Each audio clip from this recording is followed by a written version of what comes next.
Welcome back to On the Fringe. This is Dave, and I'm here with. Gavin. And today we're talking about a bear of a problem, aren't we, Dave? I don't want to be the bearer of bad news here, Gavin. I really don't. But there have been a lot of bear attacks in northern Japan, predominantly in Akita and Iwate provinces. And these are two of the most rural and two of the poorest provinces in Japan.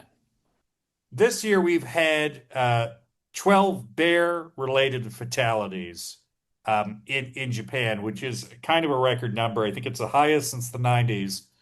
And it's disturbing for a lot of reasons. It's really happened in the two prefectures that Dave just mentioned. And essentially, this is a consequence of uh, population decline in Japan, where the population is both aging and mostly moving to the cities. And again, as Dave said, these are two of the poorest, most rural areas in Japan, and they have really been emptied out by the sort of demographic shift that I'm describing. So, in consequence, this has also affected the native population of bear hunters, which means the bear population has been more or less unchecked. And unfortunately, the bears have become, because the population's a little more spread out and less dense, it's been easier for them to become habituated to people. And they've actually started moving in to some of these largely depopulated towns. This is just sort of a perfect storm. And the Japanese government really has been forced into action on this issue after, I would say, quite a while of sort of dragging their feet about it. They've taken what are I would guess pretty harsh steps for any Japanese government. They've called in the defense forces. Yeah, and the Japanese military is not actively going after the bears, but Hmm. they're going out with the bear hunters to protect them and to help them trap the bears and actually help them transport and move the dead bears. A lot of these bear hunters do need this help, Dave, because a recent statistic came out saying that 60% of the bear hunters in Japan are actually over the age of 60. So that's an aging population as well. And hunting bears is not easy work, I would say, and it's a pretty physical task that you might need assistance in if you're over 60. So it's good that this is happening, but it is a serious concern, and it's definitely considered to be a public safety hazard in northern Japan. Definitely. And two, I mean, you had an attack earlier this year where it attacked a couple of foreigners, or it might have been one foreigner, Mhm. at a tour bus stop.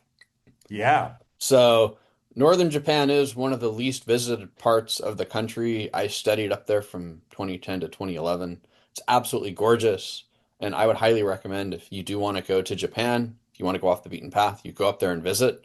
But these bear attacks are going to keep people from going, and they're going to Mm. keep local Japanese from actually moving up there. The Japanese government has also tried to get younger people to move into the countryside, leave Tokyo and Osaka and some of the larger cities.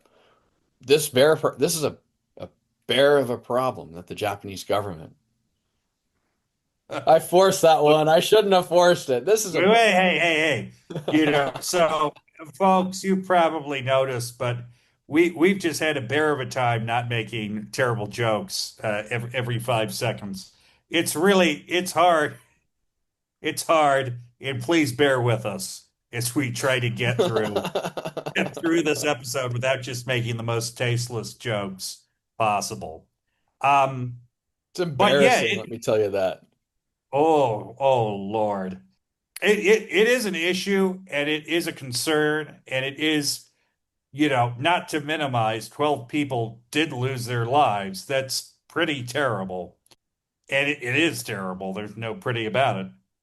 It's going to be an ongoing issue and it's going to be interesting to see uh, if the steps the Japanese government has taken actually alleviate the problem somewhat, or if it just sort of continues to drag on.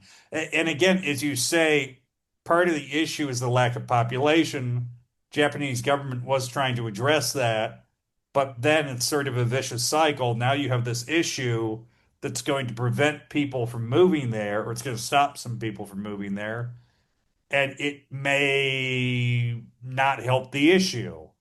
Because if you can't get the human population up, it's going to be difficult to contain the bear population, or not contain, but control the bear population. Hmm.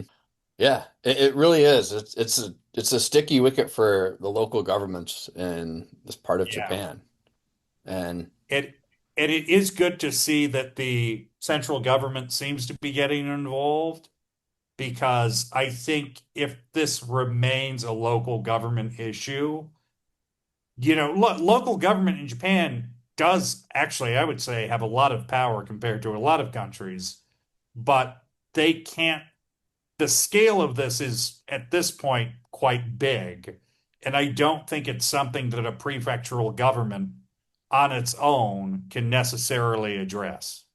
well, especially if it's Akita and Iwate, both prefectures are, I would say, predominantly. I don't know what the average age is, but I would think it's probably close to 50 or 60. So you give this 5 or 10 more years, and the local people on average are not going to be able to actually take care of this problem. They're going to need help from the outside. So I guess it is a case of better now than never. Yeah. Thank you guys very much for listening. It is kind of a, it's a, Oh no, I can't, no, I'm gonna Dave, stop myself. I'm gonna stop no, myself. I'm gonna stop no. myself We're and sign already off. getting in trouble for this. I'm going to stop myself and sign off and say thank you guys very much for joining us on The Fringe. Please like, comment, subscribe, and share with your friends if you enjoyed the episode. And we look forward to having you back again.